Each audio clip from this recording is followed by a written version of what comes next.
Hello dear chess friend, welcome back to the course. In this lesson we start discussing practical ideas in knight endgames, and this time we're going to discuss one of the most important elements of knight endgames. It is the situation of the Zugzwang. So in the example that you can see on the board, white has the pawn g7, which is very dangerous because it is only one step before promotion.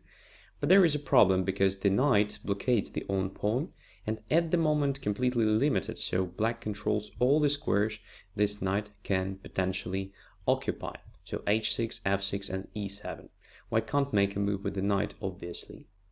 But here is the question, is it really possible for black to hold this situation? For example, what happens if in this position or a similar one, black to move? So let's try to check it. White has some problems on the king side as well, so black has two connected pawns there. It's obviously not possible for white to capture the pawn on b4, because in this case pawn a3 will go to a2 and will be unstoppable. So the pawn will promote in this case. So white's only sensible move here is in fact king to a2. And here is exactly the situation in which black has to move, and it appears that it's not possible to find a good one. First of all, let's try to understand what is with the king. So the king has at first glance a lot of different possibilities, but it is not true in fact. So for example, square d7, f5 and d5. All these squares are possible to occupy with the king, but this gives white a chance to move with the knight first of all. Second of all, the knight will have a tempo possibility to go away from g8. So if the king goes to d7, then there is knight f6 check. If the king goes to either f5 or d5, there will be knight to e7, also with check, and the next move will be g8. So if black's knight moves somewhere, it doesn't really matter, to g5, e5 or d8, this also gives white a chance to move the knight, this time to h6, and it appears that black simply has no chance to stop the pawn g7. So we can notice that the knight from h6 controls f7 square, so the king can't get closer, and the knight from g5 simply doesn't have the access to f6 square or e7 square in time. So white wins in this case. Finally, we have only two other moves with the king after king a2. They are d6 and e5. Let us start with king e5 move.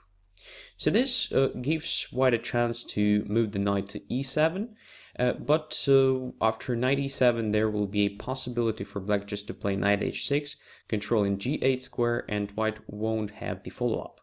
So let's try to understand what are our winning chances after knight h6. So the only winning idea for white is to deflect the knight h6 from controlling g8 square. Moreover, we have to do this with a tempo, otherwise the knight from h6 can simply go to g8. So we basically need a fork against the knight and the king to deflect it, and there is a chance to perform this fork from g4 square in this case, which means that instead of going to e7, the knight has to go to f6. So it is an absolutely normal idea because in this case, as we may notice, the king can't take the knight.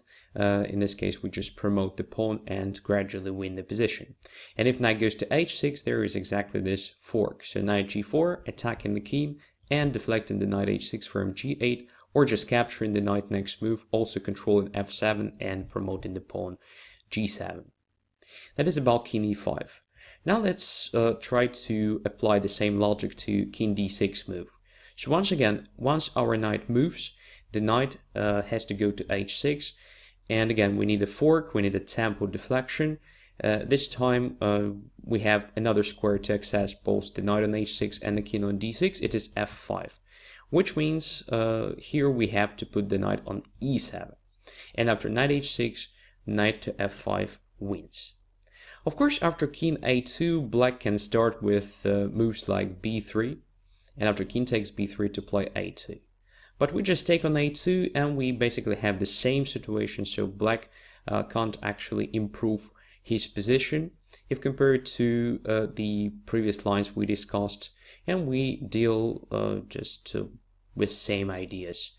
No change, and white simply promotes the pawn by force in this case.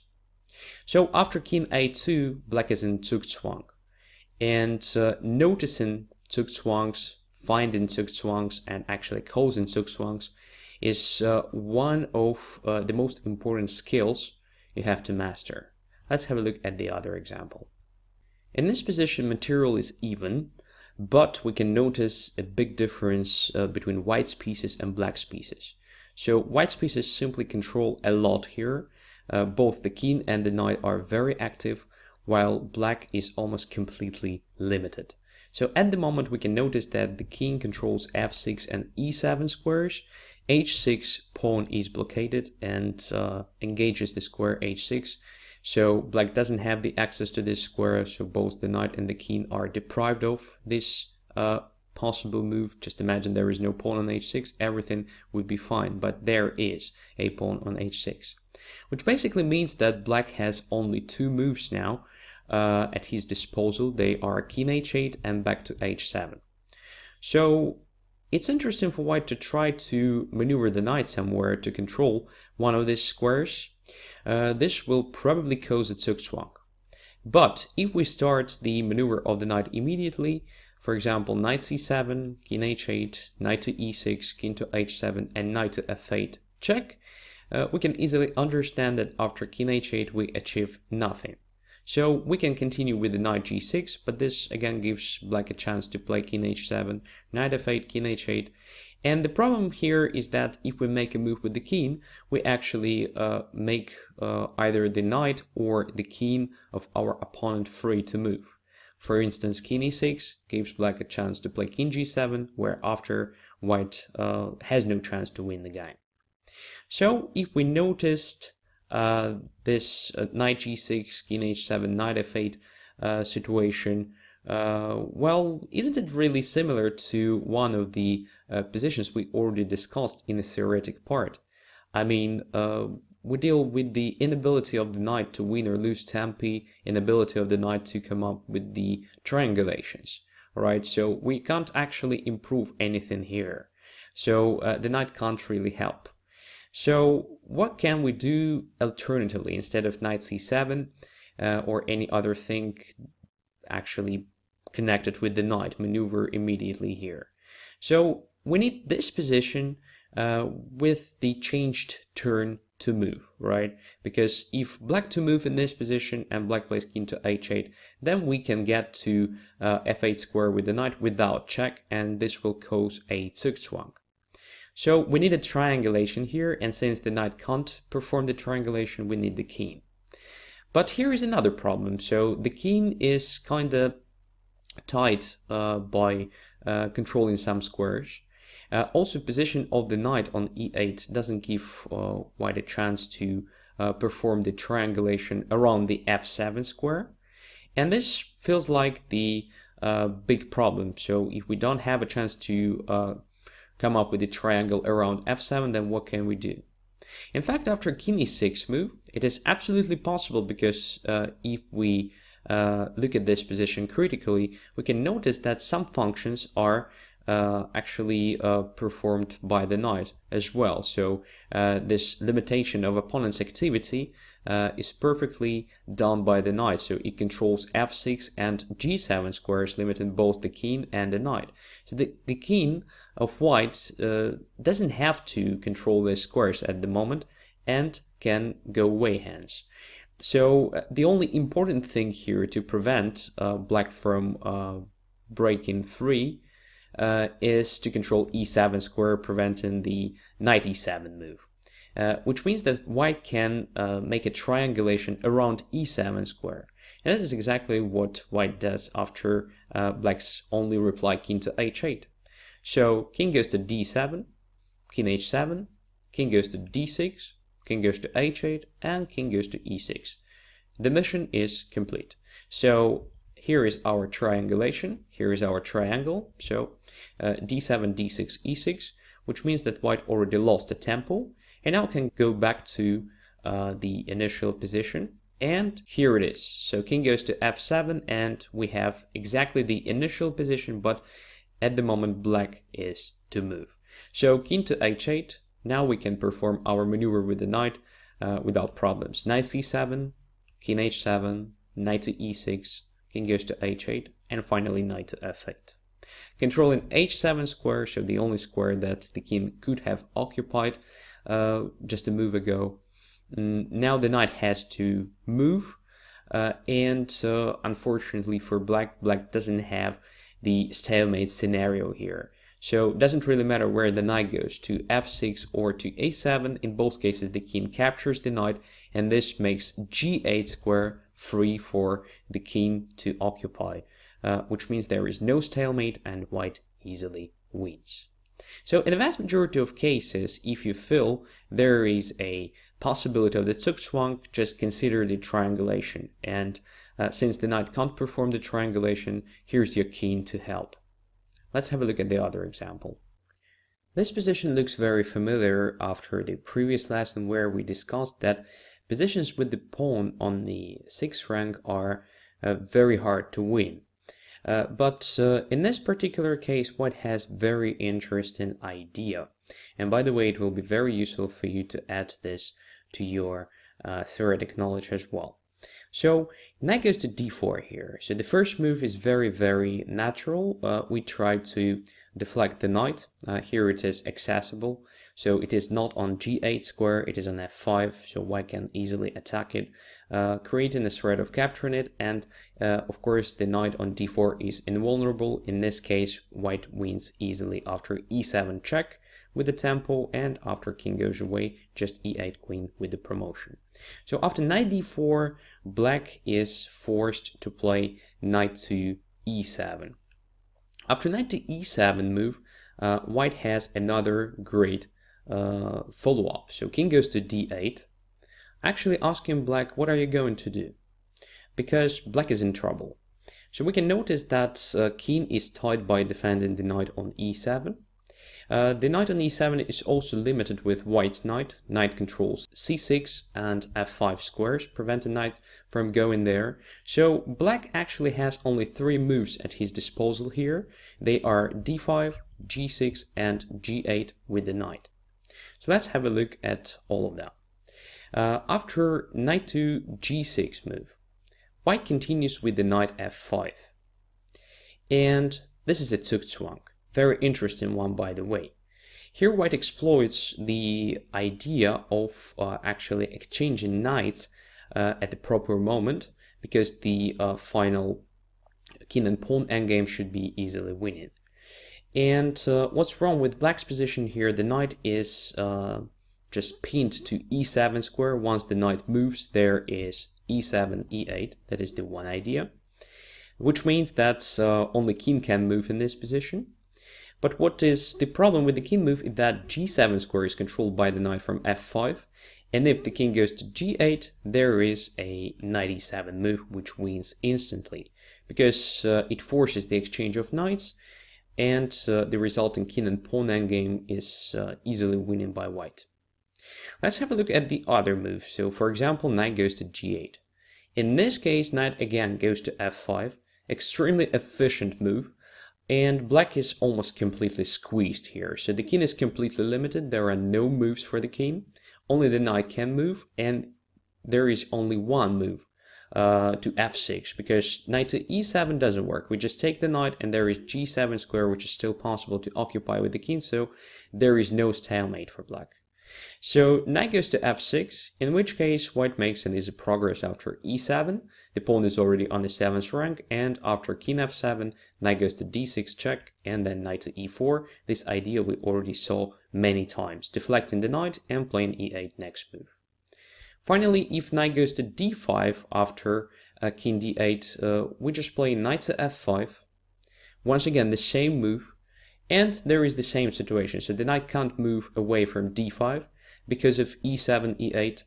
So black has to make a move with the king, and there is only one on g8, and in this case, again, this knight e7 wins.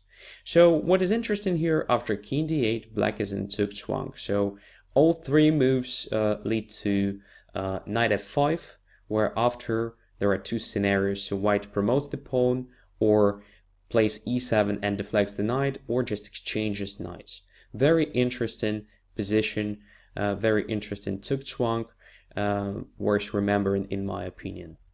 But before we get to the next example, I want to clarify one more interesting thing about this position. So after knight d4, we discussed knight e7 only, but what if black plays knight g7 here? So giving white a chance to play e7, but controlling e8 square. So in fact, this doesn't really help black, because after e7 check, and for example, king to f7 or g, it doesn't really matter, white has a decisive deflection after knight to f5. So here, if the knight doesn't go to e8, white just promotes the pawn with the tempo next move. So if knight goes to e8, white has a winning check to h6. It's important to move the knight exactly here, because only this guarantees a win. If knight goes instead to d6, you can easily understand that after knight takes d6, king d6, and king to e8, this position is a draw. Now let's get to the other example. Due to the ability of the knight to control some squares indirectly, some Zugzwangs may look really surprising, just like the one in this example. So material is even, and at first glance black has very active king, much more active than the one on h1, and at the same time the knight attacks d5 pawn, so if this pawn moves, the knight has no problems with stopping it. But what happens in the reality? Let's have a look at this. d6 is played, just intending to promote the pawn, but knight is here to stop it, and white plays d7. So it's really hard to believe that black has problems here, but it is exactly the case. Appears that the knight f7 controls not only g5 and h6 squares, limiting the activity of the king, but also indirectly the g4 square at the moment. For example, if king goes to g4, white has this knight e5 move, deflecting the knight c6 with the tempo. So after knight takes knight, d8, queen decides. If black tries to bring the king closer to the pawn through g6 square, it doesn't work either. So after g5, for example, king h2, king goes to g6, knight goes to e5 with the same idea. So if knight takes knight, d8, queen decides. So in fact, after d7, the knight controls not only g5, h6, and g4, but also g6 square. So a perfect barrier, and this causes a Zugzwang, because the knight c6 is definitely immobilized. It can't move. In case knight moves somewhere, there is d8 queen immediately. So everything that black can do here is to put the king on h4, then probably to play g5 and to see what is there. But this inevitably leads to a Zugzwang, if white, of course, plays correctly. So king goes to h4. You can easily check that if black plays g5 and then king h4, it just transposes. So let's start with the king h4. And now it's important to find the correct square for the king to limit the activity of black's king further and to be able to cause a Zugzwang. Because if king goes to g2, black is just fine. So he plays g5, king h2, g4, king g2, g3. So white is forced to move. And if king moves, well, there is h3 square, where after black at least has two squares to maneuver. So king h3, king h4, and white can't improve this position. So the correct move after king h4 is to h2 with the king. And now black has two options here, so to play g5 or to come back with the king to h5. Let us start with the king h5. In this case, again, white has to be careful with the king's move. Correct one is to g3. In this case, after g5, king h3, g4, king g3, that's it. So black is in Zugzwang. As we already discussed, knight can't move, so pawn is blockaded, and the king has only one move, it is g6, which leads to knight e5. Now, after king h2, let's check what is going on after g5. So king goes to g2, g4, king goes to h2, g3, king goes to g2. And now, well, once again, black is in trouble. Here black has more options than in a line with king h5, but they are not very helpful, in fact. So if king goes to g4, once again, there is knight e5. And if king goes to h5 instead, then king takes g3, and that is the same Zugzwang. Doesn't really matter if there is a pawn on g4 or there is nothing on g4. So the only move for black is king to g6, which leads to knight e5, decisive deflection. So these 4 examples show the power of the Zugzwang. Once again, I want to stress this. It is one of the most important skills in the majority of endgames, not only night endgames, by the way, to recognize the possibility of the Zugzwang, to find the Zugzwang, to cause the Zugzwang, and actually to win the game using this weighted moves or maybe triangulations or anything else leading to the Zugzwang. One of the signs of the Zugzwang is usually the position in which opponent's pieces are really limited or maybe overloaded with different functions. So be careful, try to understand all these situations, and I would recommend you to go through all these examples once again yourself, just trying to understand, trying to grasp the nature of the Zugzwang. It will be really helpful. Thanks a lot for your attention. See you next lessons.